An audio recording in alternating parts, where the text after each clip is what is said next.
Bismillahirrahmanirrahim. Assalamu alaikum dear students. Today we are going to discuss the next topic which is mechanism of breathing.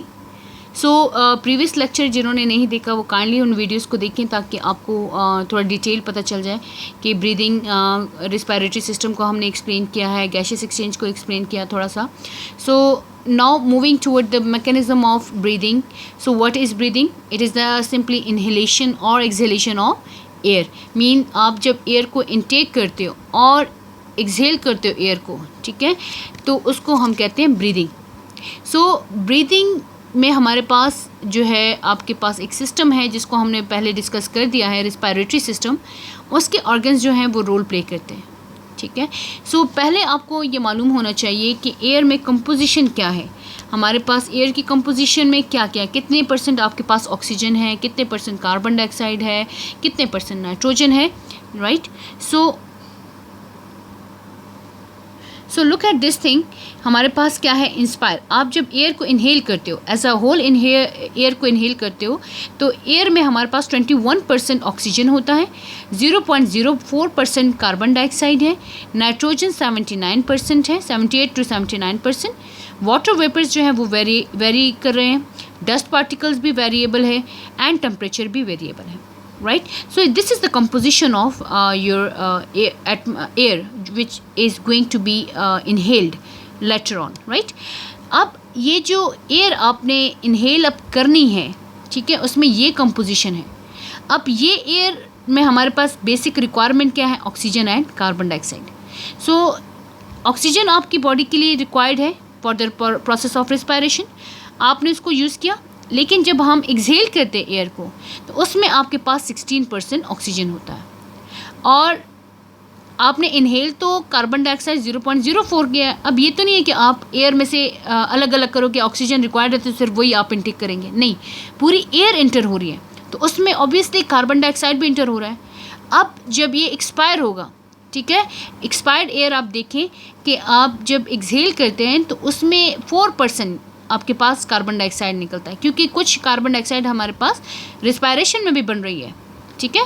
तो ये वो भी है, और ये जो इनहेल हुई है इसकी तो ज़रूरत ही नहीं होती बॉडी में, तो ये मिलके आपके पास 4% जो है बॉडी से एक्सहेल्ड आउट हो गया. उसके बाद नाइट्रोजन है. नाइट्रोजन का सच कोई रोल नहीं है, वो एज इट इज़ आपकी बॉडी से एक्सहेल्ड आउट होती है. उसके बाद वाटर वेपर्स हैं.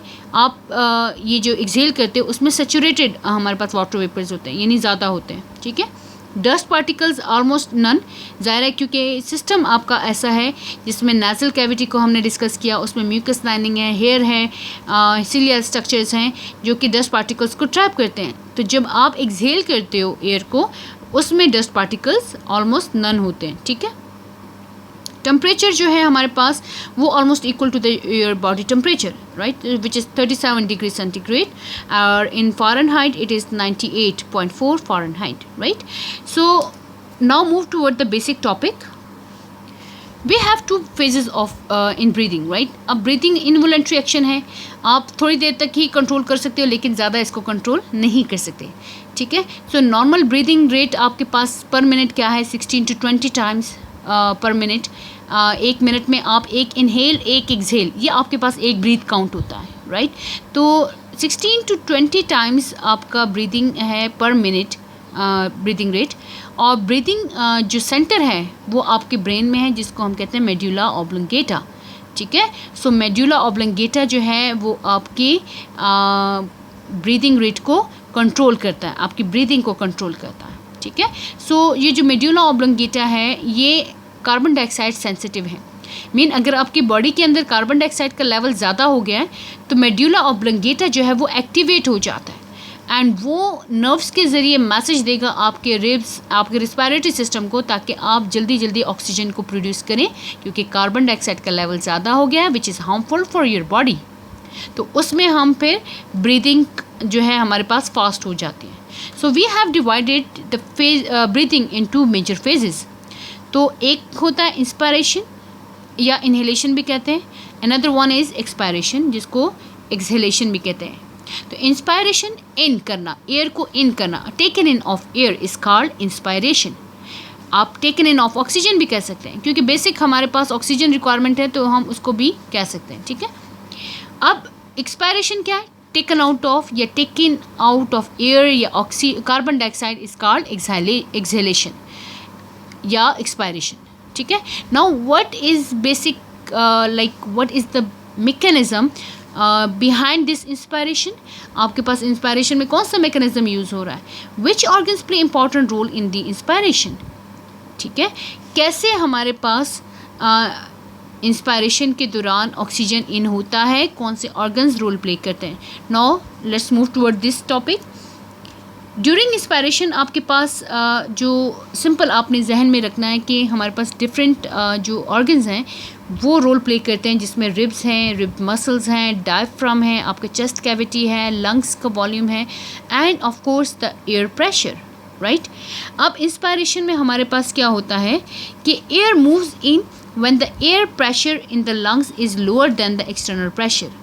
तो आपके पास बाहर जो है एयर प्रेशर जो है वो ज़्यादा है as compare to your lungs. तो एयर मूव करेगी from high concentration toward the low concentration. Right. So इस दौरान आपके जो लंग्स हैं और इनके ऊपर क्या असर होगा ये मैं आपको डायग्रामेटिकली शो करती हूँ ताकि आप इजीली इसको अंडरस्टैंड कर सकें. ओके जी. नाउ यहाँ देखें ये इंस्पायरेशन का हमारे पास प्रोसेस है. ठीक है. अब इंस्पायरेशन में क्या है कि आपने एयर को मूव इन कर लिया. ज़ाहिर है बाहर एयर का प्रेशर ज़्यादा था as compare to the lungs, so air rushes inside the lung. ठीक है. Into the lungs. Right. So air move from high concentration toward the low concentration. अब इस दौरान क्या होता है कि आपने इनहेल तो कर लिया, अब उसमें ऑक्सीजन इनहेल कर दिया. अब क्या होगा कि आपके जो रिब मसल्स हैं, ये रिब केज जो है, ठीक है, ये आप देखिए पिंजरा जो बना हुआ है, इसको मैं सिंपली कहती हूँ पिंजरा. ये आगे ये स्टर्नम बोन है. ठीक है.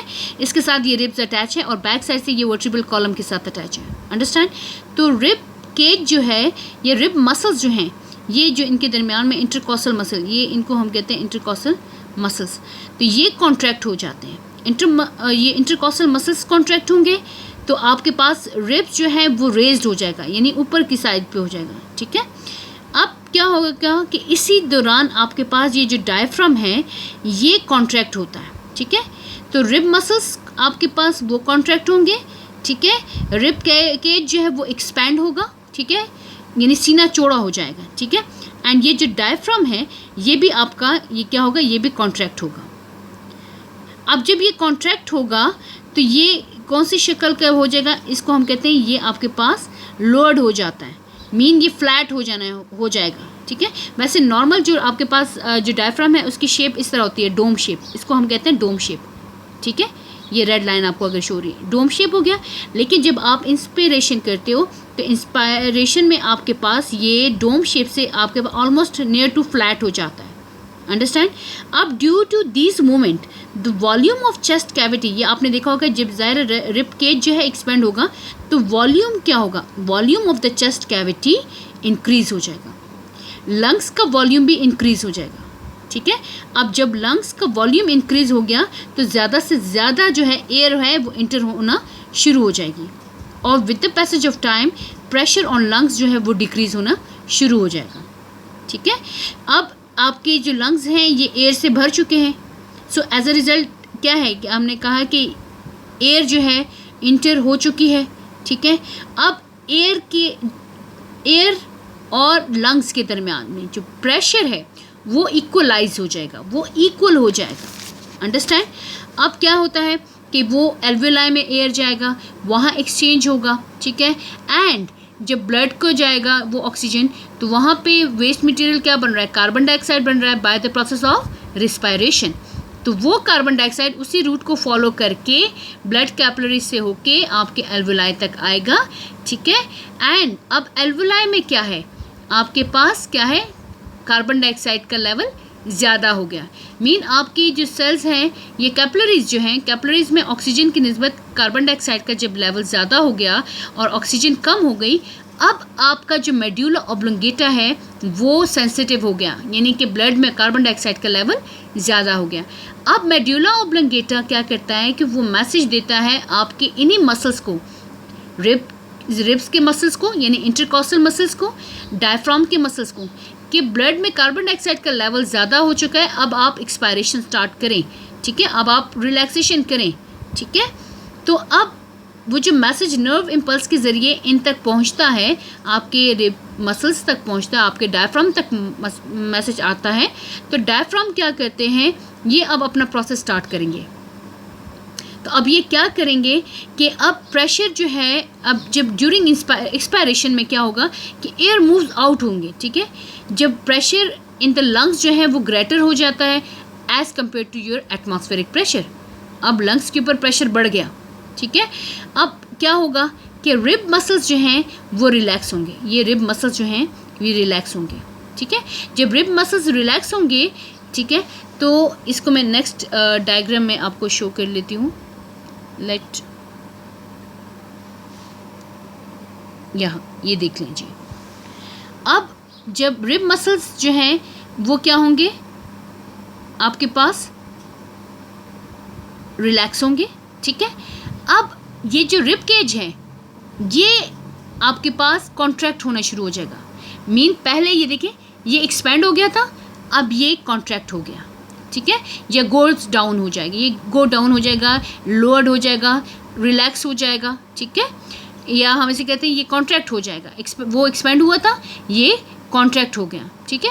अब क्या होगा कि ये जो डायफ्राम मसल्स हैं आपके पास, यहाँ देखें, अब ये जो डायफ्राम मसल्स हैं ये डायफ्राम है, ये रेड लाइन में जो है, अब ये डायफ्राम मसल्स क्या कहते हैं, ये रिलैक्स हो जाएंगे एंड अगेन ये रिलैक्स होकर आपके पास डोम शेप बना देते हैं, ठीक है। ये डोम शेप स्ट्रक्चर देख लें, ये डोम शेप आ गया। अब क्या होगा कि वॉल्यूम, अब देखें ये लोड हो गया आपका रिब केज, तो आपके पास volume of the thoracic cavity and lungs जो हैं वो डिक्रीज हो जाएंगी।